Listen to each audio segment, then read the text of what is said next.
Hello, voice नहीं आ रही है? अब आई वॉइस?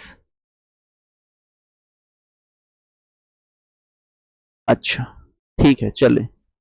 हाँ, चलिए, अब वॉइस आने लगी होगी। अब आ रही है वॉइस? हाँ, चलिए, कोई दिक्कत नहीं। वो थोड़ा टेक्निकल इशू था। ठीक है, ये समझ में आ गया। सेम क्वेश्चन है ना? उसी तरीके से बनाएंगे अपन सेम क्वेश्चन। तो सबसे पहले तो गुणनखंड निकाल लिए, है ना? सबसे पहले हम इस वाले जो 18 नंबर का अपन बता रहे थे, इसका भी सेम ही था। सबसे पहले इसका हम गुणनखंड करते हैं। उसके बाद जो संख्या आती है यहाँ पे, उसका हम क्या निकालते हैं? जोड़ा बनाते हैं। और जोड़ा बनाने के बाद जो है अपन उसको क्या कर लेते हैं? कंप्लीट कर लेते हैं। इस तरीके से हमारा निकल जाएगा। क्वेश्चन नंबर 19 में भी सेम है। 3, 4, 5, 6 और 8 का सबसे पहले हम पूर्ण वर्ग निकालेंगे। सबसे पहले हम एलसीएम निकालेंगे। और एलसीएम निकाल करके अब इन संख्याओं को हम गुणा कर देंगे, है ना? इसमें 2 है, 3 है और 5 है, जो कि इसमें नहीं है। इसको जब हम एक्स्ट्रा गुणा करते हैं तो यह हमारा क्या बन जाता है? पूर्ण वर्ग जो है बन जाता है। ठीक है, चलिए तो कर देते हैं गुणा। तो यहां से हो जाएगा ये। अब देखिए यहां से कैसे गुणा करेंगे? 2 दूनी 4, दूनी 8 और 8 दूनी 16 हो जाएगा। 16 गुणित ये 5 पचे 25 गुणित ये हो जाएगा 3 तिया 9। ठीक है, सबको गुणा कर दीजिए। तो इन सबको जब हम गुणा करेंगे तो ये हमारा लगभग आ जाता है 3600। ठीक है, कितना आ जाता है? लगभग 3600 आता है। और ये 3600 जो है वह क्या है? एक पूर्ण वर्ग भी है और साथ ही साथ 3, 4, 5, 6 एवं 8 से जो है विभाजित भी होता है। ठीक है, तो यही क्या हो जाएगा? हमारा अभिष्ट आंसर हो जाएगा। ठीक है, चलिए, ओके। तो इस तरीके से जो है हम किसी भी संख्या का जो है पूर्ण वर्ग निकाल सकते हैं एलसीएम निकालने के बाद। ठीक है, सबको समझ में आ गया? चलिए आगे बढ़ते हैं। इसके बाद क्वेश्चन नंबर 20। क्वेश्चन नंबर 20 पे आ जाइए। वह सबसे बड़ी संख्या क्या है जिसको 32, 64 एवं 120 को पूर्णतः विभाजित कर सकती है? ठीक है, वह सबसे बड़ी संख्या क्या है जो 32, 64 और 120 को पूर्णतः जो है विभाजित कर सकती है? अब देखिए यहाँ पे बोला है सबसे बड़ी संख्या। ठीक है, सबसे बड़ी संख्या यहाँ पे बोली गई है। तो सबसे बड़ी संख्या मतलब इसका हमको क्या निकालना है? महत्तम समापवर्तक जो है निकालनी है ना भाई? सबसे बड़ी संख्या मतलब इसका क्या निकालना है अपने को? महत्तम समापवर्तक जो है निकालनी है। चलिए निकाल देते हैं महत्तम समापवर्तक। तो हमको क्या क्या चीजें दिया गया है यहाँ पे? 32, 64 और 120। ठीक है, 32, 64 और 120 दिया गया है। बड़ी से बड़ी संख्या मतलब महत्तम समापवर्तक निकालना है। तो निकाल देते हैं महत्तम समापवर्तक। देखो किससे जाएगा ये? 4 से जाएगा। डायरेक्ट 4 से कर देंगे। 4 अट्ठे 32, 4 एक कम 4, 4 छक्का 24, 4 तिया 12, 4 शून्यम 0। ठीक है, अब किससे जाएगा ये? 2 से चल देगा। 2 चौका 8, 2 अट्ठे 16 और 2 से 15 बार में। ठीक है, और जाएगा क्या? किसी से नहीं जाएगा। 2 से ये दोनों चला जाएगा लेकिन ये नहीं जाएगा। और महत्तम में जो है तीनों से जो है डिवाइड होना चाहिए। तो इसलिए इसका जो HCF है, इसका जो महत्तम समापवर्तक है वह कितना हो जाएगा? 4 गुना 2 यानी 8। अतः 8 वह संख्या है जो 32, 64 और 120 को पूर्णतः विभाजित करती है। ठीक है, तो 8 इसका जो है क्या हो जाएगा? आंसर हो जाएगा। ठीक है, चलिए आगे बढ़ते हैं। Question number 21। उस लंबे टेप का निर्धारण करें जिसका उपयोग 3 मीटर 48 सेंटीमीटर, 4 मीटर 06 सेंटीमीटर और 5 मीटर 22 सेंटीमीटर की लंबाई को मापने के लिए उपयोग किया जा सकता है। यहाँ पे लंबे टेप बोला है ना? लंबे टेप मतलब मैक्सिमम, अधिकतम। ठीक है, तो अधिकतम शब्द आ गया मतलब हमको जो है इसका क्या निकालना है? इसका जो है महत्तम समापवर्तक निकालनी है। चलिए सरल कर देते हैं। तो सबसे पहले संख्याओं को लिख लेते हैं। यहाँ पे अपने को दिया है 3 मीटर 48 सेंटीमीटर। इसको अगर मैं सेंटीमीटर में ही लिखूं तो कितना हो जाएगा? ये 348 सेंटीमीटर हो जाएगा, है ना? इसी तरीके से 4 मीटर 06 सेंटीमीटर, इसको जब मैं केवल सेंटीमीटर में लिखता हूं तो ये हो जाएगा 406 सेंटीमीटर, है ना? इसके बाद 5 मीटर और 22 सेंटीमीटर, इसको जब मैं सेंटीमीटर में चेंज करता हूं तो ये हो जाएगा 522 सेंटीमीटर। अब हमको ये संख्या मिल गई कौन कौन सी? 348, 406 और 522। अब इन तीनों का अपने को क्या निकालनी है, इन तीनों का जो है अपने को महत्तम समापवर्तक निकालनी है, यानी उस लंबे टेप का निर्धारण करना है जो कि इसको क्या कर ले, इसको जो है मेजरमेंट कर ले, है ना। तो चलिए निकाल देते हैं। भाग विधि आप लोग प्रयोग कर सकते हैं इसको निकालने के लिए, है ना। तो भाग विधि मैंने बताया था 348, 406 को भाग कर दीजिए, तो भाग करेंगे तो एक बार में जाएगा 348 आ गया। अब इसको घटा दीजिए, 16 में 8 घटाएंगे तो 8 हो जाएगा, हाँ सीधे इधर आ गया। 40 में 35 घटा दीजिए तो 5 आ गया। अब इस 58 को जो तीसरा संख्या है उससे भाग देके देखते हैं, अगर पूरा पूरा चला जाएगा तो यह 58 इसका आंसर हो जाएगा, है ना। चलिए करके देखते हैं कितने बार में जाएगा, लगभग 9 से जा रहे हैं क्या, 9 से करके देखते हैं। 9 8 72 की 2 हासिल 7 और 9 5 45 और 45 और 7 कितना हो जाएगा, 52 हो जाएगा, यानी पूरा पूरा चला गया। इसलिए इसका जो HCF है वो कितना निकल के आ रहा है, 58 निकल करके आ रहा है, ठीक है। इसका जो है HCF कितना निकल के आ रहा है, 58 निकल के आ रहा है, मतलब 58 सेंटीमीटर वह लंबा, है ना, वह लंबा माप है जो इन तीनों को जो है मेजरमेंट कर सकता है, ठीक है। तो यही क्या हो जाएगा, इसका आंसर हो जाएगा। तो जब भी आपको छोटी से छोटी संख्या या बड़ी से बड़ी संख्या इस तरीके का वर्ड आता है, तो छोटी से छोटी संख्या या न्यूनतम संख्या अगर आए तो आपको हमेशा जो है लघुत्तम समापवर्तक निकालनी है, और अगर बड़ी से बड़ी संख्या इस तरीके का प्रश्न जो है में दिया रहे तो आपको जो है महत्तम समापवर्तक जो है निकालनी है, ठीक है। चलो इसके बाद हम देखते हैं क्वेश्चन नंबर 22। क्वेश्चन नंबर 22 पे आ जाइए। वह बड़ी से बड़ी संख्या ज्ञात कीजिए जिससे 36, 45, 72 को भाग देने पर कुछ भी शेष ना बचे, ठीक है।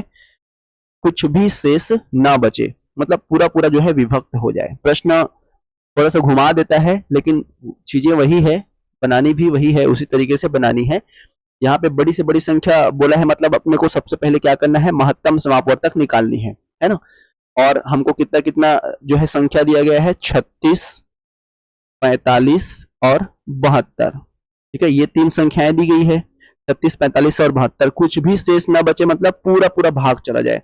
तो पूरा पूरा भाग चला जाए मतलब सिंपल सी बात है कि हम उसका क्या निकाल देंगे, महत्तम समापवर्तक निकाल देंगे। तो कर दीजिए, 3 से करके देखते हैं। 3 एकम 3, 3 दूनी 6, 3 एकम 3, 3 पंचे 15, 3 दूनी 6 और 3 दूनी 6 हो जाएगा और 3 चौक 12।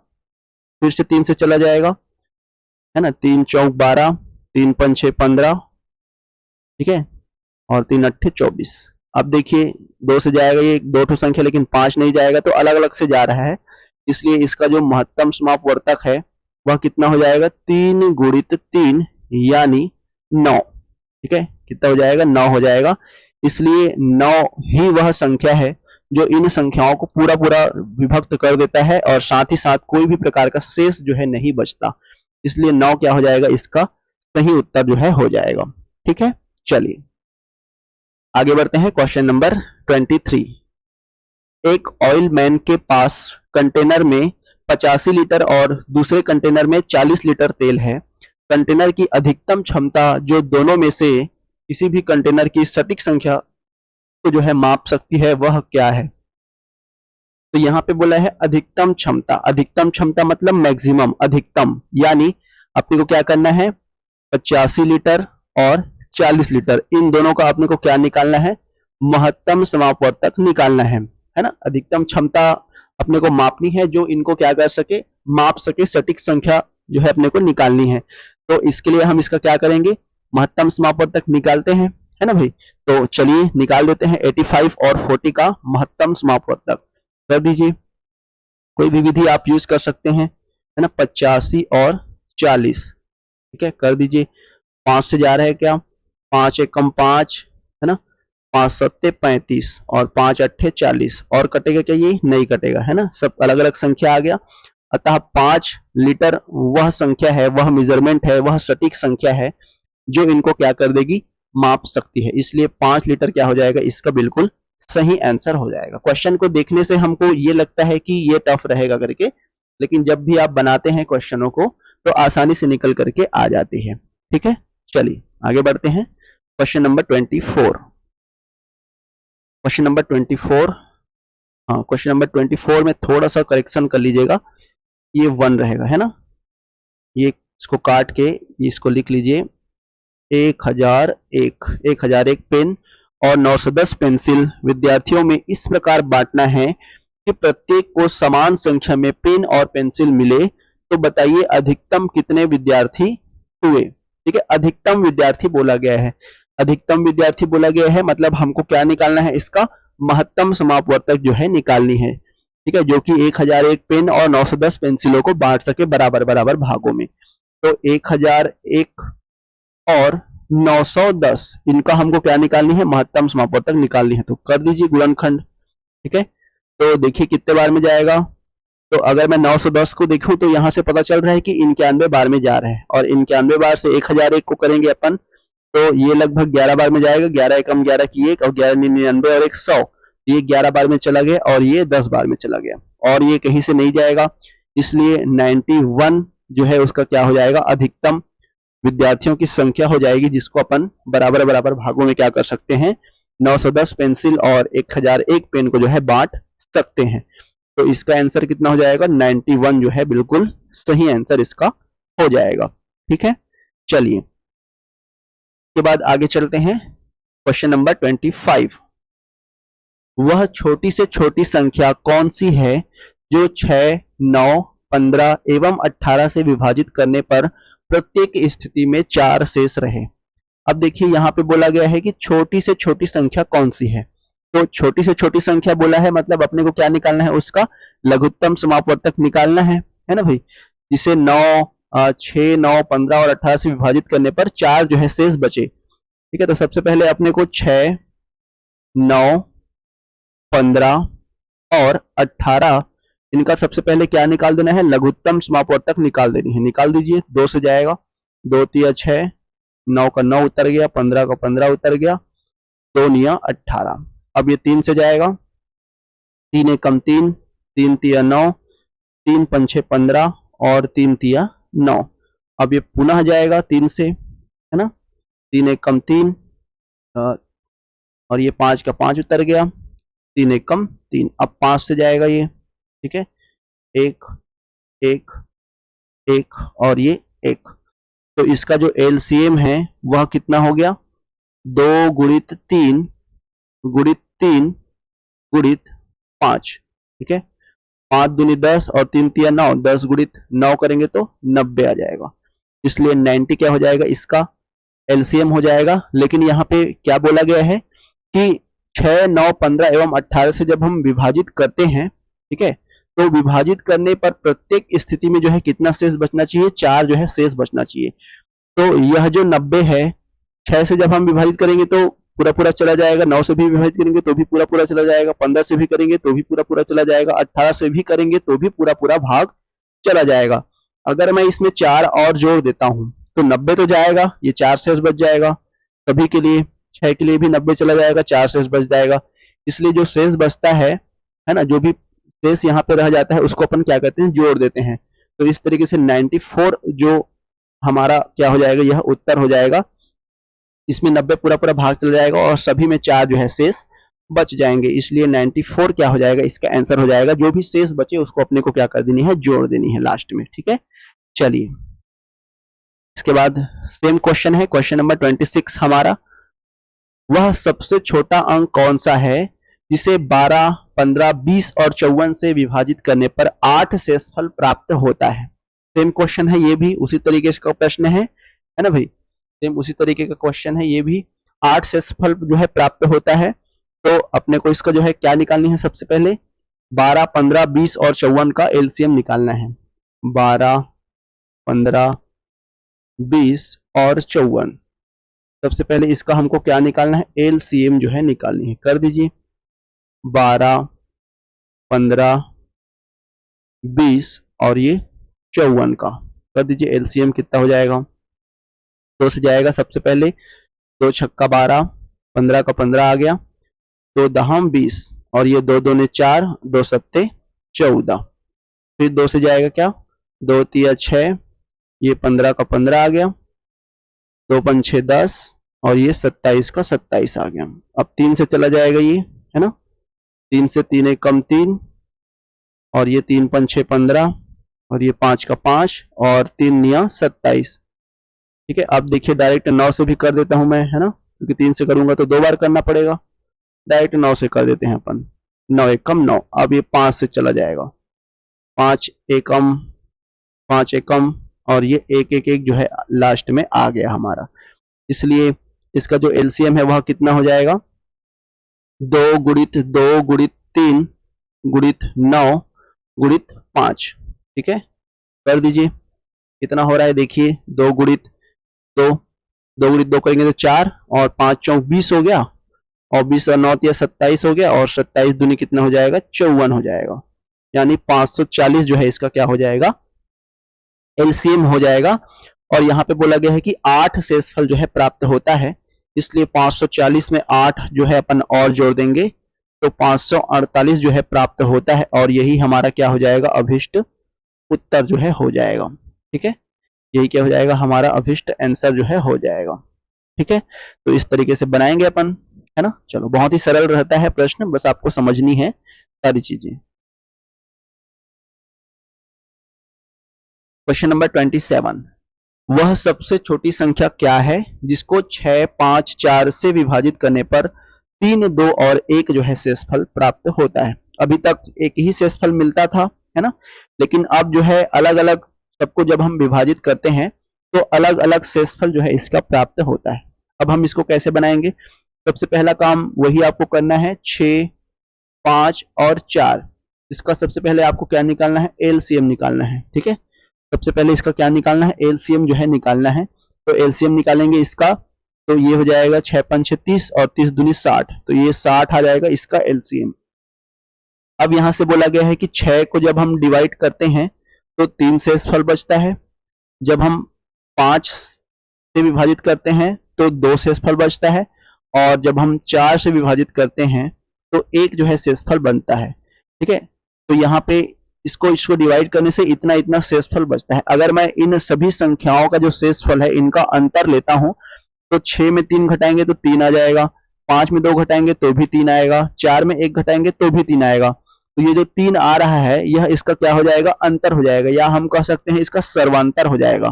ठीक है, मतलब सभी का अंतर। तो सभी का अंतर हमारा कितना आ रहा है, 3 आ रहा है। ठीक है, सभी का अंतर मेरा कितना आ रहा है, 3 आ रहा है। तो अब हम क्या करेंगे, अब ये जो अंतर आ रहा होता है ना, तो इसमें इतना इतना शेषफल बचता है, ये बोला गया है। तो 60 तो पूरा पूरा विभाजित हो जाएगा, 60 तो पूरा पूरा चला जाएगा, है ना भाई। तो अब हम क्या करेंगे, इसमें जो एलसीएम आया है उसमें जो सार्वंतर रहता है उसको हम घटा देते हैं। ठीक है, सार्वंतर को हम घटा देते हैं, तो यहां से कितना बचेगा, 57 बचेगा। अब ये 57 ही वह संख्या रहेगी जिसको जब हम 6 5 और 4 से विभाजित करेंगे तो उस कंडीशन में हमारे पास 3 2 और 1 जो है शेषफल प्राप्त होता है। तो ध्यान रखेंगे, अगर ऐसे प्रश्न आते हैं तो आपको जोड़ना नहीं है, जो अंतर आएगा उसको घटाना है। ठीक है, क्योंकि सभी का अपन क्या लिए हैं, सार्वंतर लिए हैं। ठीक है, तो ये 57 क्या हो जाएगा, इसका आंसर हो जाएगा। ठीक है, चलिए आगे बढ़ते हैं। क्वेश्चन नंबर 28, क्वेश्चन नंबर 28 पे आ जाइए। वह सबसे छोटी संख्या कौन सी होगी जिसको 3 5 6 8 10 एवं 12 से विभाजित करने पर प्रत्येक दशा में 2 शेष बचे, परंतु 11 से भाग देने पर कुछ भी शेष ना बचे। ठीक है, दो कंडीशन यहाँ पे दिया गया है कि इसको जब हम भाग करते हैं तो प्रत्येक स्थिति में 2 शेष बचता है, परंतु जब हम उसको 11 से भाग करते हैं तो कोई भी शेष जो है नहीं बचता। तो दोनों कंडीशन को अपने को जो है फॉलो करनी है, दोनों कंडीशन को जो है अपने को निकालनी है। तो चलिए निकाल देते हैं। क्वेश्चन नंबर 28, सबसे पहले तो इसका हम एलसीएम निकाल लेंगे। कौन कौन सी संख्याओं का, 3 का, 5 का, 6 8, फिर ये 10 और ये 12। सबसे पहले हम इसका एलसीएम निकाल लेंगे। ठीक है, निकाल लेते हैं एलसीएम इसका। 2 से जाएगा क्या, 3 तो 3 आ गया, 5 का 5 उतर गया, 2 तिया 6, 2 चौक 8, 2 पंचे 10 और 2 छक्का 12। पुनः 2 से चला जाएगा, 3 का 3 आ गया, 5 का 5 आ गया, फिर 3 का 3 आ गया, 2 दूने 4 और ये 5 का 5 आ गया, और 2 तिया 6 आ गया। फिर से 2 से जाएगा, ये 3, 5, 3 और ये 2 एक कम 2 और ये 5 और ये 3। अब 3 से जाएगा और 5 से जाएगा, है ना। 3 से कर दिया मैं, 3 एक कम, 5 ज्यों का त्यों, ये 5 ज्यों का त्यों और 3 एक कम 3। अब पुनः 5 से कर दीजिए, तो 1 1 1, यहाँ पे भी 1 1 और 1। ठीक है, इसका एलसीएम कितना आ गया हमारा, एलसीएम आ गया इसका 2 गुणित 2 गुणित 2 गुणित 3 गुणित 5। ठीक है, ये हमारा एलसीएम आ गया। अब 2 दूनी 4, 4 दूनी 8, 8 पंचे 40 और 40 दिया 120। तो इसका एलसीएम हमारा कितना निकल करके आ गया, 120 जो है निकल करके आ गया। ठीक है, अब यहाँ पे बोला गया है कि प्रत्येक दशा में 2 शेष बचे, परंतु 11 से जब हम भाग करते हैं तो कोई भी राशि जो है शेष नहीं बचती। ठीक है, 11 से जब हम भाग करते हैं तो कोई भी राशि शेष नहीं बचती। अगर अब प्रत्येक स्थिति में 2 शेष बचे बोला है, मतलब मेरे को क्या करना है, 2 यहाँ पे जोड़नी है। तो अगर मैं 2 जोड़ता हूं तो कितना हो जाएगा, 122 हो जाएगा। और जब मैं 122 को 11 से भाग करता हूं तो कुछ भी शेष नहीं बचे, मतलब 11 से पूरा पूरा भाग चला जाना चाहिए। तो ये 11 एकम 11 हो गया, फिर 1 बच गया, फिर 11 एकम 11 हो गया, पूरा पूरा भाग नहीं जा रहा है, इसलिए ये वाला संख्या हमारा नहीं होगा। अब 120 को मैं जस्ट दुगना कर देता हूं। दुगना क्यों किए, क्योंकि 120 है ना, 120 को अपने गुना ही करना पड़ेगा, गुना नहीं करेंगे तो ये इन संख्याओं से डिवाइड नहीं होगा, है ना भाई।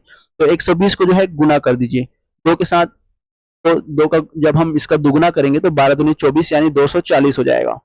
240 में अब इसमें 2 जोड़िए, क्योंकि 2 तो अपने को जोड़ना ही पड़ेगा, क्योंकि 2 शेष बच रहा है यहाँ पे, है ना। तो 2 जोड़ेंगे तो ये हो जाएगा 242। अब 242 को 11 से भाग करके देखिए क्या पूरा पूरा डिवाइड हो रहा है। तो 11 दूनी 22, 2 बचा, फिर 11 दूनी 22। तो यहां से ये जो है पूरा पूरा डिवाइड हो जा रहा है। अतः 242 ही वह संख्या है, ठीक है, जो कि इन संख्याओं को भाग देने पर प्रत्येक स्थिति में 2 शेष बचाता है। साथ ही साथ 11 से जब हम भाग देते हैं तो कोई भी राशि शेष नहीं बचती, इसलिए 242 क्या हो जाएगा, इसका बिल्कुल सही आंसर हो जाएगा। ठीक है, चलिए बहुत बढ़िया, आगे बढ़ते हैं। क्वेश्चन नंबर 29, वह कौन सी बड़ी से बड़ी संख्या है जिसके द्वारा 1553 एवं 2175 को भाग देने पर क्रमशः 3 एवं 5 जो है शेष बचता है। अब यहाँ पे देखिए बड़ी से बड़ी संख्या यहाँ पे बोला गया है ना। बड़ी से बड़ी संख्या यहाँ पे बोला गया है, मतलब अपने को क्या निकालनी है, महत्तम समापवर्तक इन संख्याओं को जो है निकालनी है। तो थोड़ा सा आपको ध्यान रखना है यहाँ पे महत्तम के लिए। यहाँ पे संख्याएं कौन कौन सी बोली है, 1553 और 2175, ठीक है, को भाग देने पर क्या क्या बचता है, 3 और 5 जो है शेषफल बचता है। तो 1553 को जब हम भाग देते हैं तो 3 शेषफल बचता है, और 2175 को जब हम भाग देते हैं तो 5 शेषफल बचता है। तो जो शेषफल बचेगा इसको सर्वप्रथम आपको क्या करनी है, माइनस कर देनी है। तो 1553 में 3 माइनस करेंगे तो 1550 आएगा, और 2175 में 5 माइनस करेंगे तो 2170 आएगा। ठीक है, फिर जो यहाँ पे माइनस करने के बाद जो राशि मिलेगी इसका अपने को क्या निकालना है, महत्तम समापवर्तक निकालना है, क्योंकि बड़ी से बड़ी संख्या यहाँ पे बोली गई थी। ठीक है, चलो इसके बाद अब इसका निकाल दीजिए, 1550 और 2170। ठीक है, भाग कर दीजिए तो एक बार में जाएगा 1550, ये 0 आ गया, 7 में 5 घटाएंगे तो 2 आ गया। ठीक है, 21 ये आ गया 620।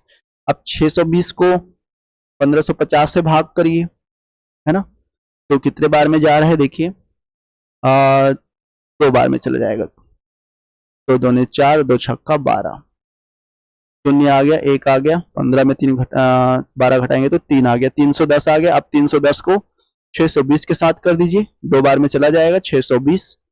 ठीक है, तो 310 क्या किया, इसको पूरा पूरा डिवाइड किया, है ना भाई। 310 इसको क्या किया, पूरा पूरा जो है विभाजित कर रहा है, इसलिए 310 ही वह संख्या है जो इनको जो है पूरा पूरा भाग करता है। साथ ही साथ इसमें जो है 3 और 5 शेषफल प्राप्त होता है, इसलिए 310 क्या हो जाएगा, इसका आंसर हो जाएगा। ठीक है, तो इसको अपन पहले ही माइनस कर चुके हैं, तो आपको ध्यान रखना है कि अगर महत्तम समापवर्तक वाला क्वेश्चन इस तरीके से पूछा जाता है तो जो शेष रहता है उसको अपने को जो है पहले ही माइनस करनी है, उसके बाद उसको जो है महत्तम निकालना है, फिर वही महत्तम क्या होगा, इसका आंसर हो जाएगा। ठीक है, चलिए क्वेश्चन नंबर 30 आ जाइए, क्वेश्चन नंबर 30 आ जाइए। वह कौन सी बड़ी से बड़ी संख्या है जिसे 187, 233 एवं 279 से भाग देने पर प्रत्येक दशा में समान शेष बचे। अब देखो यहाँ पे कोई भी राशि जो है यहाँ पे दी नहीं गई है ना, यहाँ पे बोला गया है कि समान शेष बचे। हमको राशियां नहीं दी गई है कितनी राशि शेष बचे, समान शेष बचे बोला गया है। ठीक है, तो 187, 233 और 279 इनको क्या करना है, एक दूसरे से भाग देना, एक दूसरे से सबसे पहले अंतर इसको जो है देखना है। तो एक दूसरे से अंतर कैसे करेंगे, इन दोनों का अंतर, फिर इन दोनों का अंतर, उसके बाद इन दोनों का अंतर। तो कर दीजिए 233 माइनस 187, पहले इन दोनों का अंतर, उसके बाद 279 में 233 का अंतर है ना, उसके बाद 279 में 187 का अंतर कर दीजिए। कितना आएगा यहाँ से, 13 में 7 घटा दीजिए, यहाँ पे 6 आएगा। ठीक है, और ये हो गया 19 और ये आ गया 4, 46 आ गया। इसमें कर दीजिए 9 में 3 घटाएंगे तो 6 और 27 में 23 घटाएंगे तो 4। ठीक है, इसको देखिए 9 में 7 घटाएंगे तो 2 और 27 में 18 घटा देंगे 9 आ जाएगा। ठीक है, चलो अब ये हमारा अंतर यहाँ पे 46, यहाँ पे 46 और ये 92 मिल गया। अब अपने को इसी का क्या करना है, महत्तम निकालना है, 46, 46 और 92 का। तो 46 और 92 का कर दीजिए। तो 46 दूनी 92 होता है ना, मतलब सब में क्या कॉमन क्या अपने को नजर आ रहा है, 46 जो है कॉमन नजर आ रहा है। तो इसका HCF क्या हो जाएगा, 46 हो जाएगा, और यही क्या हो जाएगा, इसका अभिष्ट उत्तर हो जाएगा, अभिष्ट आंसर हो जाएगा। 46 ही वह संख्या है बड़ी से बड़ी जो इन सभी को जो है भाग देने पर प्रत्येक स्थिति में समान शेषफल बचाता है। ठीक है, इसलिए क्वेश्चन नंबर 30 का जो है 46 हमारा आंसर हो जाएगा। ठीक है, चलिए क्वेश्चन नंबर 31 देखते हैं। क्वेश्चन नंबर 31 देखते हैं। एक माली के पास 76, 151 एवं 226 की संख्या में 3 प्रकार के फूल हैं। वह इनसे अधिकतम संख्या के बराबर बराबर ढेरियां बनाता है, तो प्रत्येक प्रकार के फूलों की से एक फूल जो है शेष रह जाता है। प्रत्येक ढेरी में फूलों की संख्या जो है ज्ञात करिए। यहाँ पे अधिकतम शब्द देखिए यहाँ पे बोला गया है ना, अधिकतम शब्द यहाँ पे बोला गया है। तो अधिकतम शब्द यहाँ पे बोला गया है मतलब अपने को क्या निकालना है, महत्तम समापवर्तक निकालनी है। तो हमको दिया है 76, 151 और 226, ये 3 संख्याएं दी गई है। 3 प्रकार के फूल है बोला गया है, इनको अधिकतम संख्या के बराबर बराबर ढेरियों में बनाना है और प्रत्येक प्रकार के फूल से एक फूल शेष रह जाता है। तो इसमें भी एक शेष रह जाता है, इसमें भी एक शेष रह जाता है, इसमें भी एक शेष रह जाता है। तो शेष को अपने को घटाना रहता है। तो ये आ गया 75, ये आ गया 150 और ये आ गया 225।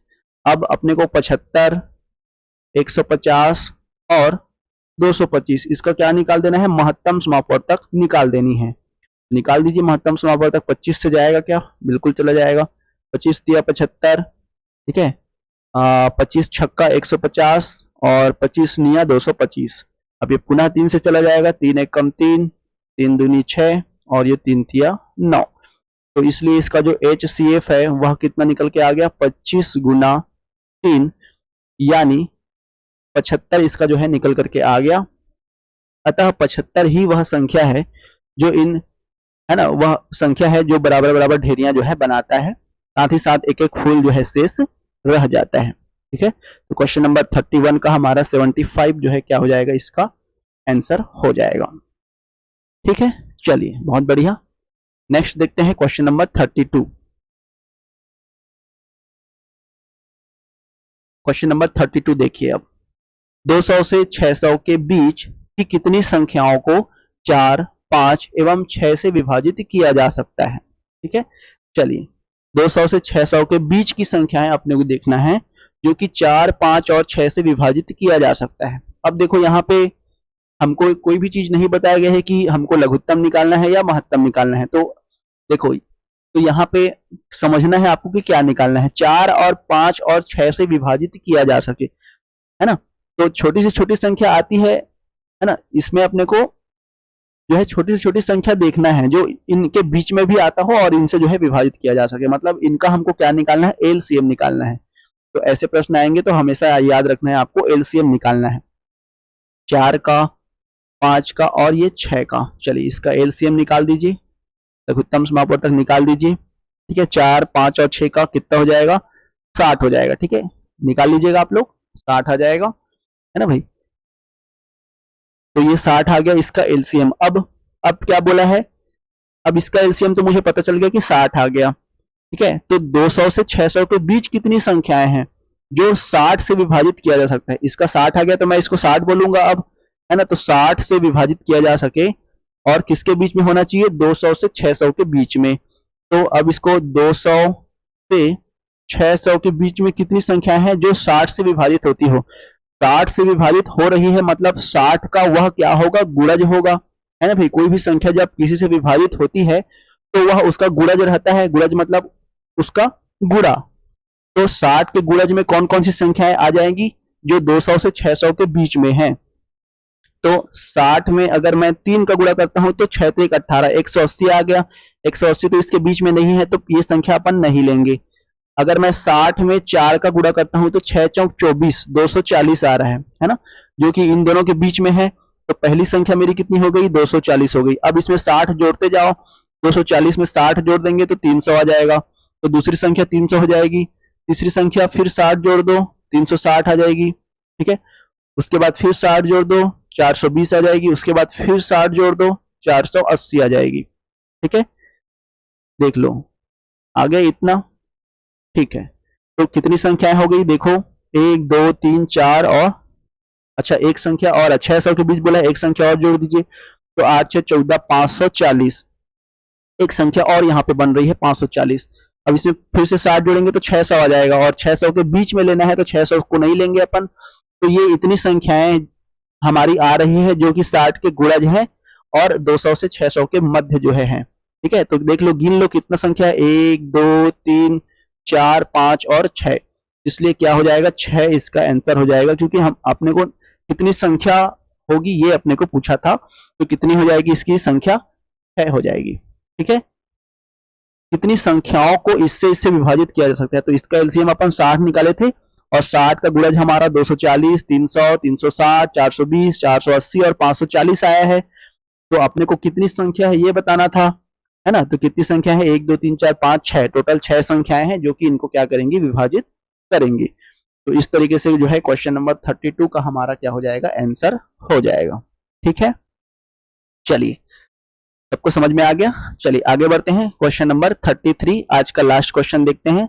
ये देखिए, ये भी सेम प्रकार का क्वेश्चन है आपका, है ना। क्वेश्चन नंबर 33 सेम प्रकार का है। 100 और 200 के बीच आने वाली वह पूर्णांक संख्या जो 9 और 6 दोनों से विभाजित होती है, कुल कितनी संख्याएं होंगी। ठीक है, सेम क्वेश्चन है, 9 और 6 दोनों से विभक्त होती है, यहाँ पे बोला गया है ना। तो आप लोगों को 9 और 6 का सबसे पहले आप एलसीएम निकालेंगे और उसका एलसीएम जो निकलेगा उसको आपने को देखना है कि 100 से 200 के बीच उसके गुणज कौन कौन से आ रहे हैं। उन गुणज को जो है आपको निकालनी है और कुल संख्या उसकी कितनी होगी ये आपको जो है निकालनी है। तो आई होप ये क्वेश्चन नंबर 33 आपका बन जाएगा। इसको आप लोग होमवर्क समझिए और घर से इसको बनाइएगा, और अगर बन जाएगा तो कमेंट बॉक्स में जो है कमेंट करके बता सकते हैं। ठीक है, तो आज के लिए बस इतना ही रखते हैं। क्वेश्चन नंबर 33 तक आज हमने चर्चा किया। ये सारे क्वेश्चन आपके एग्जाम पॉइंट ऑफ व्यू से इंपॉर्टेंट है। ये सारे क्वेश्चन जो है इन सबसे बनेगा क्वेश्चन आपका। ठीक है, तो इसका एक और पार्ट हमारा बच गया है। कल इसके बारे में कुछ और प्रश्न पर चर्चा करेंगे जो कि आपके एग्जाम में और आने लायक हो सकते हैं। विविध प्रश्नों पर चर्चा करेंगे। तब तक के लिए धन्यवाद। इसी तरीके से मेरे साथ बने रहिए। मॉर्निंग 7 बजे क्लास आपकी चलेगी गणित की। चलिए दोस्तों, धन्यवाद क्लास के साथ जुड़ने के लिए। Thank you.